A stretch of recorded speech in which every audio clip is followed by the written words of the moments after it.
ओ बैकठे गया बलवान तीन पग धरती तोलनिया। बैकठे गया बलवान तीन पग धरती तोलनिया। जारी पड़ती थी धाक नहीं कोई सामे बोलनिया।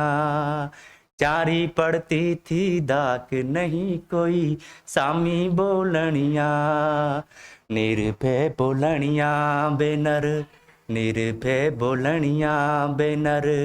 गया रे अकेला, गया रे अकेला।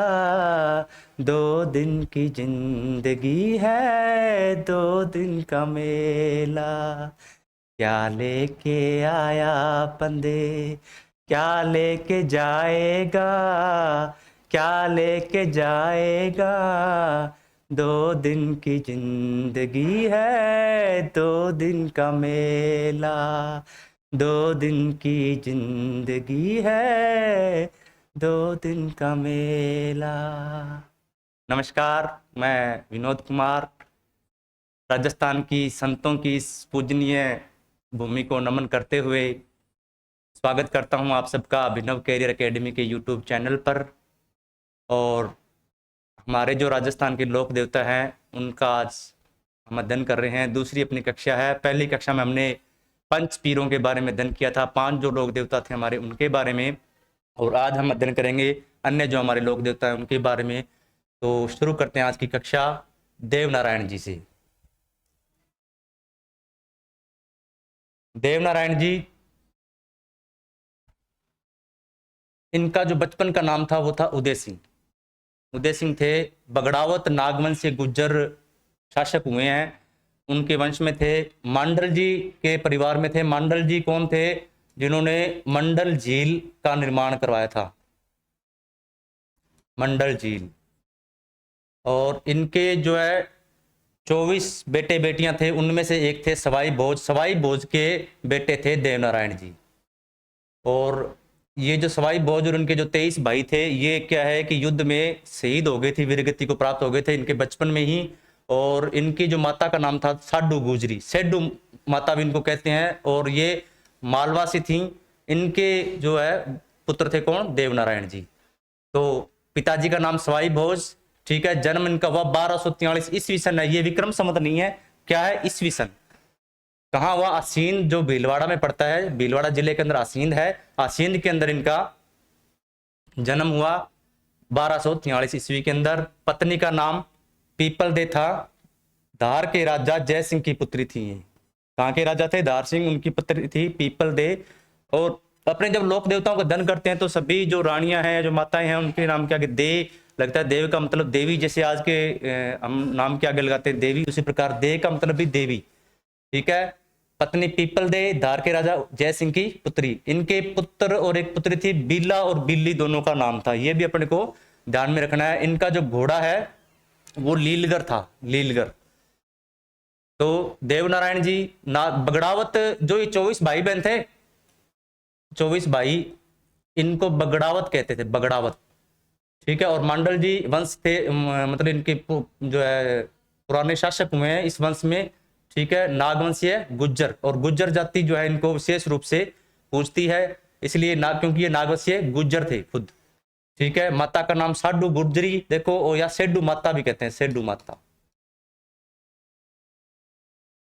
जैसे घोड़े कई अपने जिक्र करते हैं, इसी प्रकार इनका जो घोड़ा था उनका नाम, उसका नाम था लीलगर। ईंटों के शाम, ईंटों के शाम, इनके जो मंदिर हैं उन पे ना बड़ी बड़ी ईंटें रखी जाती है, सीधी बड़ी बड़ी ईंटें रख कर उनकी पूजा की जाती है, ठीक है। ईंटों की पूजा प्रतीक के रूप में, ये एक प्रतीक भी होगा इनका, तो इसलिए इनको क्या कहते हैं? ईंटों के शाम। विष्णु के अवतार इनको गुज्जर मानते हैं। कौन मानते हैं? गुज्जर। और ये इनको पूजते हैं, ठीक है। औषधि शास्त्र की ये ज्ञाता थी, यानी कि इनको औषधियों का ज्ञान था, किनको? देवनारायण जी को। आगे अगर अपने बात करें मेले और मंदिर, देखो इनका आसीन, जहां इनका जन्म हुआ वहां भीलवाड़ा में इनका मंदिर है। कब मेला भरता है? भाद्रपद शुक्ल सप्तमी को भरता है। भाद्रपद महीने की शुक्ल पक्ष आ गया, उसकी जो सप्तमी होती है उस दिन यहाँ पे इनका मेला भरता है। एक इनका मंदिर है देवमाली अजमेर के अंदर। देखो बगड़ावतों का जो गांव है, बगड़ावतों को अपनी बात की थी ना, जो 24 इनके पूर्वज थे जो शहीद हो गए थे, उनका कौन सा गांव था? बगड़ावतों का गांव। ये देवमाली अजमेर में पड़ता है और यहाँ पे भी इनका मेला भरता है। एक देखो देवधाम जोधपुरिया, ये जोधपुरिया जोधपुर नहीं है, ये टोंक जिले के अंदर एक गांव है जोधपुरिया गांव। जोधपुर एक जिला भी है अपने आप में, लेकिन ये जो इनका है मंदिर वो कौन सा है? देवधाम जोधपुरिया, जो कि टोंक जिले में पड़ता है। यहां पर भी भाद्रपद शुक्ल सप्तमी को मेला भरता है। ठीक है। एक और है इनका देव डूंगरी पहाड़ी, चित्तौड़गढ़ के अंदर पड़ती है, वहां पे भी इनका एक मंदिर है। और विशेष बात करते हैं, अपने जब बाबूजी पढ़ रहे थे तब हमने फड़ का जिक्र किया था। फड़ क्या होता है? कि कपड़े के ऊपर चित्रकारी होती है, कपड़े पर चित्रकारी। इस चित्रकारी के अंदर क्या है कि जिसकी फड़ होती है उसके जन्म से संबंधित या उसकी जो घटनाएं हैं उनको चित्रों के रूप में इस तरह से छोटे छोटे चित्र हैं कई, देखो इन चित्रों के रूप में चित्रकारी की जाती है अलग अलग, और इनकी कथा का वाचन किया जाता है, तो इसको कहते हैं फड़ बांचना। ठीक है। इनकी जो फड़ है वो राजस्थान की सबसे लोकप्रिय है, सबसे लोकप्रिय है और सबसे बड़ी भी। दो बातें इसके बारे में, सबसे लोकप्रिय कौन सी है? देवनारायण जी की फड़, और सबसे लंबी फड़ या बड़ी फड़ भी कहे तो कौन सी है? इसकी। कौन बांचता है इसको? जैसे पाबूजी वाले नायक जाति के भोपे, ये गुज्जर जाति के भोपे, गुज्जर जाति के जो भोपे हैं वो इस फड़ को बांचते हैं। ठीक। और एकमात्र देवता है ये, एकमात्र लोक देवता जिन पर टिकट जारी हुआ, डाक टिकट। डाक टिकट यानी कि जो हमारा डाक विभाग है उसकी तरफ से, सरकार जो केंद्र सरकार है उसकी तरफ से डाक टिकट जो हस्तियां हैं या जो विशेष लोग हैं उनके ऊपर डाक टिकट जारी की जाती है। कब जारी किया? 2011 के अंदर डाक टिकट जारी किया गया देवनारायण जी पर। तो ये एक विशेष महत्वपूर्ण बात है इसमें कि एकमात्र वो लोक देवता कौन से हैं जिन पर डाक टिकट जारी किया गया है।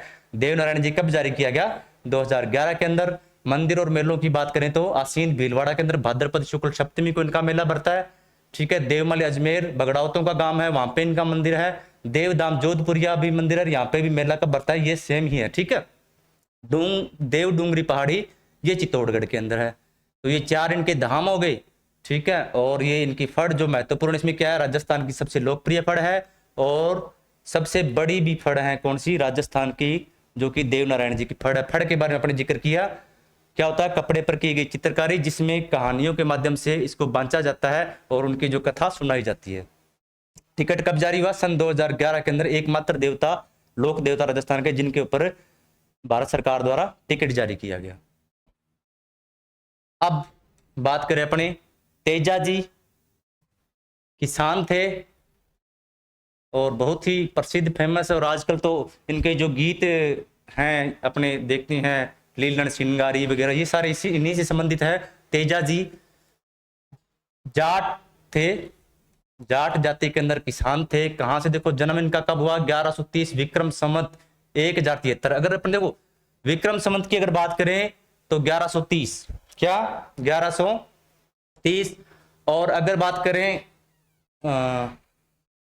ईस्वी सन की तो ये यहाँ पे ईस्वी सन है। ठीक है। 1073, क्योंकि ये 57 वर्ष आगे चलता है इसलिए विक्रम संवत 1130 हुआ। और ये अपने जो ग्रेगोरियन कैलेंडर के अनुसार क्या हुआ? 1073। कहाँ हुआ? खड़नाल, नागौर के अंदर एक जगह है खड़नाल, वहां पे इनका जन्म हुआ। पिता कौन थे? ताहड़ जी, ताहड़ जी। माता का नाम राम कुंवरी। ठीक है। और पत्नी का नाम पेमल दे। ये अपने माता के बहुत ही प्रिय थे, माता के बहुत ही प्रिय थे। क्यों थे? क्योंकि इनकी माता जब ये खेत जोतते थे तो इन्हीं को बोलते थे कि बेटा तू अगर हल जोतेगा ना तो जो फसल है वो फसल नहीं सोना उगता है, मतलब खेतों में। इस तरह की कहावत है इनके बारे में कि तेजा जब हल चलाता है तो सीधी फसल नहीं सोना भी उगता है। तो इस तरह से इनका यानी कि अपनी खेती के अंदर बहुत ही रुझान था और बड़ा ईमानदारी से अपना काम करते थे। तो इनका संबंध किससे हुआ? मतलब खेती बाड़ी से संबंधित थे ये, और इनकी पत्नी थी पेमल दे। एक बार क्या हुआ कि ये गए सुबह सुबह अपना हल लेके और खेत में चले गए, हल जोतने लग गए। और जब हल जोतते हैं तो क्या है कि घर से भोजन आता है, जो दोपहर का भोजन, उसको अपने ना भात कहते हैं, भातो है ना। तो भातो इनकी जो भाभी जी थी वो लेके इनके लिए भोजन लेके जाया करती थी। तो अब सुबह, क्योंकि सुबह तड़के तड़के जल्दी उठ के गए हुए थे और बहुत करारी भूख लगी हुई थी, और वो हो गए लेट हो गए। तो इनको गुस्सा आया, कहते इतना मैं काम कर रहा हूँ और मेरे को भोजन नहीं मिला अभी तक, और लेट हो गया, ये हो गया। तो भाभी ने इनको सुना दिया, कहते अगर इतना जल्दी खाना है तो भाई अपनी ले आ, मैं तेरे क्या लगती हूँ, मैं तो इसी टाइम से आऊँगी, अगर खाना तो खा ले, नहीं खाना तो तेरी अपनी ले आ। अपनी ले आ मतलब लुगा ही ले आ अपनी। तो इन्होंने वो बात पकड़ ली, कहते अब तो अगर खाना खाऊंगा तो खुद की रानी लेके ही आऊंगा, फिर ही खाना खाऊंगा। तब इन्होंने क्या है कि वहीं से काम छोड़ा और किससे शादी की? पेमल दे से इन्होंने शादी की। ठीक है, तो पत्नी का नाम इनका क्या हुआ? पेमल दे। अब इनका स्वर्गवास कब हुआ? 1160 विक्रम संवत 1103 ईस्वी के अंदर सुरसरा एक जगह पड़ती है वहां पे। और इनकी जो घोड़ी थी वो लीलन श्रृंगारी, लीलन श्रृंगारी, ये गाना भी आता है। और इसका नाम क्या था? लीलन भी है और श्रृंगारी भी, इसी घोड़ी को अपने कहते हैं, इनकी प्रिय घोड़ी थी ये। धोलियावीर इनका जो गोत्र था ना वो धोलिया था, धोलिया गोत्र जाट, इसलिए इनको धोलियावीर भी कहते हैं। काला और बाला का देवता भी इनको कहते हैं। परम गोरक्षक, गायों के मुक्तिदाता, गुजरी की गायों को बचाने के लिए शहीद हुए थे। गुजरी की गायों को बचाने हेतु शहीद या वीर गति को प्राप्त हुए। तो धोलियावीर, काला और बाला का देवता, परम गोरक्षक देवता, गायों के मुक्तिदाता हुए। ठीक है, कौन सी गाय थी? गुजरी की गायें जो थी उनको बचाने के लिए शहीद हो गए थे। और सांपों के देवता भी हैं ये। और घोड़ला क्या होता है? जो सर्पदंश से मुक्ति देने वाले भोपे ना इनके, अब जो सर्पदंश से मुक्ति देने वाले भोपे या जो इलाज करते हैं, ठीक है, उनको कहते हैं घोड़ला। अब ये शब्द में कंफ्यूज कर सकता है, एग्जाम में पूछा जाए कि घोड़ला का संबंध किससे है, तो घोड़ा शब्द से भी संबंध अपने कर सकते हैं। लेकिन ये ध्यान में रखना है, जो भोपे इनके ना जो इलाज करते हैं, ठीक है, सर्पदंश का, उनको घोड़ला कहते हैं। प्रतीक इनका क्या है? मूर्ति जो मिलेगी ना, हाथों में तलवार लिए, अश्वरोही, यानी कि इस तरह की मूर्ति मिलेगी, हाथों में तलवार होगी, ठीक है, घोड़े पर चढ़े हुए। ठीक है, ये कौन सा घोड़े का अपने जिक्र किया? लीलन। और जीभ को सांप डसते हुए, यानी कि इनके जो एक अगर बात करें तो सांप अगर डसेगा तो जैसे पैर पे डस गया या हाथों पे या कहीं जहां तक सांप की पहुंच होगी वहां पे क्या है कि सांप अपना डंक मारता है। लेकिन क्या हुआ, एक बार की बात है, ये गायों को बचाने के लिए जा रहे थे। गायों को बचाने जब जा रहे थे तो रास्ते में उन्होंने देखा कि किसी ने सांप को मार के और जला दिया, मतलब जला ही रहे थे कि इतने में ये पहुंच गए। और सांप के बारे में कहा जाता है कि सांप को मार के और उसको वैसे नहीं छोड़ना चाहिए, पुनः जिंदा हो जाता है, इसलिए क्या है कि उसको जला दिया जाता है। तो जब सांप को जलाने लगे तो वो अध जला हुआ जो सांप था, इन्होंने सोचा भी कोई बेचारा जानवर है और अपने इसको बचाना चाहिए। उन्होंने क्या है कि उस सांप को बाहर निकाल लिया, आग से जलते से बाहर निकाल दिया। तो सांप ने कहा, अरे ये क्या किया, मेरी मुक्ति होने वाली थी, क्योंकि मैं मुक्त बहुत, आपको पता है मतलब मैं जीवन मेरे कैसे, मतलब कितना मुश्किल है मेरा जीवन जीना, और आज मुझे जब मुक्ति मिल रही थी तो तूने मुझे फिर से बचा लिया। अब मैं तुझे डसूंगा क्योंकि तूने मेरे जो है मुक्ति के अंदर बाधा डाली है। तो उन्होंने कहा, भी मैंने तो आपको बचाने का प्रयास किया लेकिन मुझसे तो गलती होगी, अगर आपको मुक्ति मिलने वाली थी तो मुझे इस बात का ज्ञान नहीं था। तो कहते भी कुछ भी हो जाए अब मैं डसूंगा। तो इन्होंने कहा, देखो मेरा एक काम पड़ा है, वो काम मुझे मेरा पूरा कर लेने दो, मैं वादा करता हूँ कि आपके पास में बाद में वापस आ जाऊंगा। तो कहते कौन सा काम? कहते वहां पे गायें हैं, मैंने बचाने जाना उनको, ठीक है, उसके बाद मैं आपसे वादा करता हूँ कि मैं वापस आ जाऊंगा। तो तेजा जी इनको उन्होंने कहा, चलो ठीक है, मैं यहीं पे हूँ, इंतजार कर रहा हूँ। सांप ने कहा, भी इंतजार करूंगा, आना पड़ेगा। कहते जरूर आऊंगा। तो ये जब यहाँ अपने इन गायों को बचाया और वापस जब सांप के पास पहुंचे तो पूरी तरह जख्मी हालत में थे, एकदम एक भी मतलब जगह ऐसी नहीं जहाँ पे जख्म नहीं हो, तलवार से कटे हुए और बड़ी ही जीर्ण शीर्ण अवस्था के अंदर ये पहुंचे। तो सांप ने कहा, मैं अब कहाँ से काटूं तेरे को, पूरा तो मतलब कहीं शरीर पे जगह नहीं जहां मैं काट सकूं। तब इन्होंने कहा कि देखो मेरी जो जीभ है उस पर कोई भी वार नहीं है, कोई भी जख्म नहीं है, आप वहां पे मुझे काट लीजिए। तो ये जो है जीभ सांप को डसते हुए इनकी मतलब जो प्रतीक चिन्ह है उसको पूजा जाता है, क्योंकि सांप ने डंक कहा मारा जीभ के अंदर। तब सांप ने वरदान दिया और इन्होंने कहा भी अगर कोई आज चलो मैं मर रहा हूं लेकिन सांप के डसने से कोई नहीं मरेगा आज के बाद में, तब इनको कहा जाता है सांपों के देवता। और अगर सांप द्वारा डस लिया जाता है तो इनके मंदिर या देवरे पर ले जाने के बाद में वो जो सर्प दस जो है असर नहीं करता है। और इनके जो घोड़ला क्या हुए, मुक्ति देने वाले या इलाज करने वाले जो बोपे हैं उनको कहते हैं घोड़ला, इलाज करने वाले। ठीक है, थान इनके कहां कहां है? खड़नाल, एक तो खड़नाल में है, जो एक ब्यावर में है, एक सेंदरिया में है और एक भावता में है। मेला कहां बढ़ता है? देखो परबतसर नागौर के अंदर भाद्रपद शुक्ल दशमी को मेला बढ़ता है। यह मेला पशुओं का मेला है, राजस्थान का सबसे बड़ा पशुओं का मेला। पशुओं का मेला मतलब यहां पे पशुओं की खरीदारी की जाती है।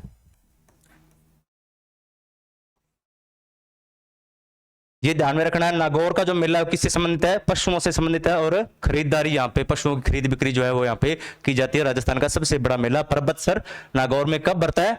भाद्रपद की शुक्ल दशमी को, शुक्ल दशमी। तेजाजी जाट किसान, ठीक है, और धोलियावीर, काला और बाला के देवता, परम गौरक्षक, गायों के मुक्तिदाता, ठीक है, गायों को बचाने के लिए शहीद हुए, और सांपों के देवता भी इनको कहा जाते हैं। तो ये थे तेजाजी महाराज। अब अपने बात करते हैं मल्लीनाथ जी। मल्लीनाथ जी कौन थे? देखो, इनका जन्म हुआ 1358 ईस्वी में मारवाड़ के अंदर। पिता थे तीड़ा जी। कौन थे? तीड़ा जी। सलखा जी कहते हैं। माता थी इनकी जानी दे, माता का नाम जानी दे, पत्नी का नाम था रूपा दे। और इनके चाचा जो है ना वो कान्नड़ दे थे, कान्नड़ दे महेवा के थे। और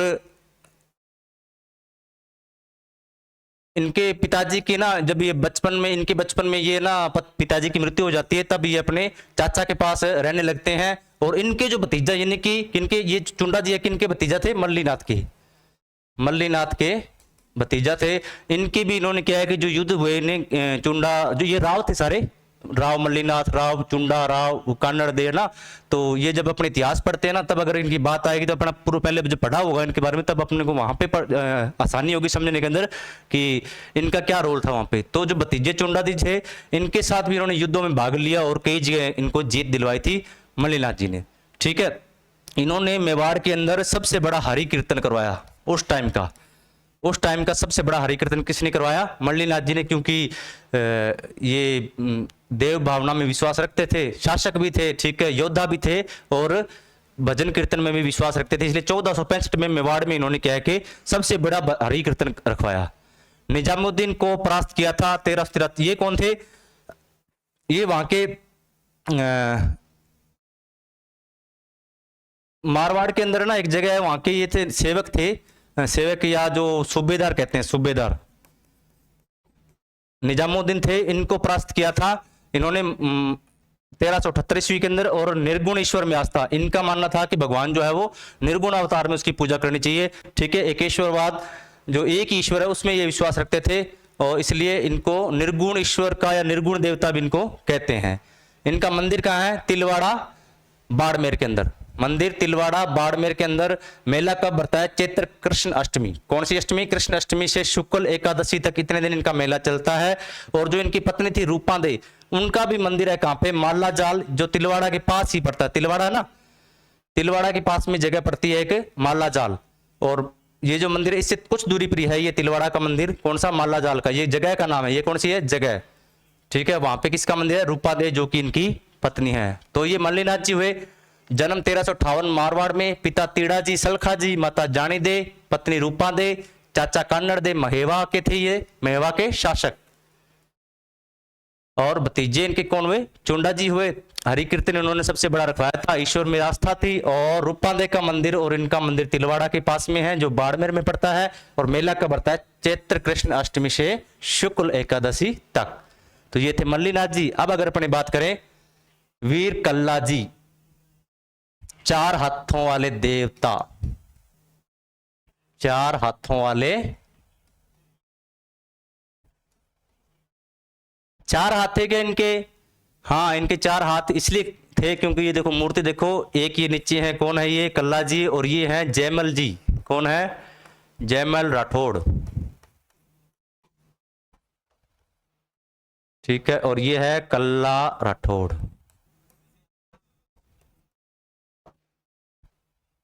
बात करते हैं इनकी।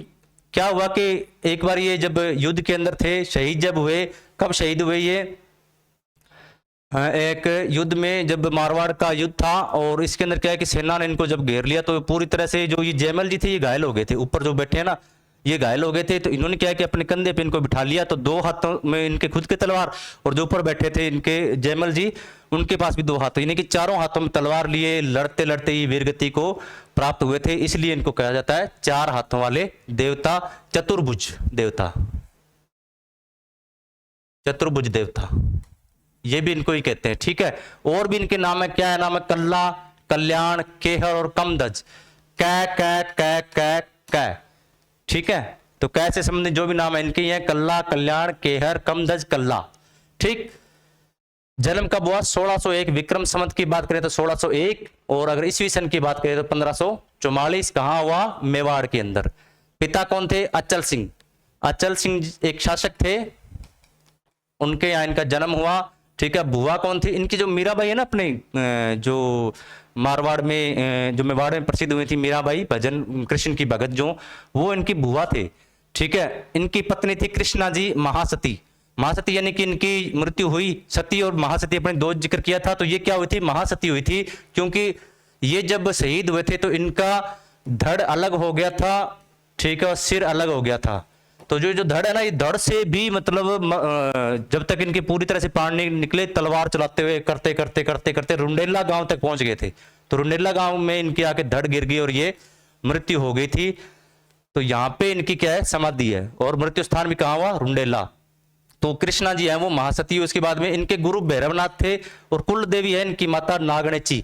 अपने कुल देवियां जो हैं उनके बारे में भी अगले अध्यायों में पढ़ेंगे।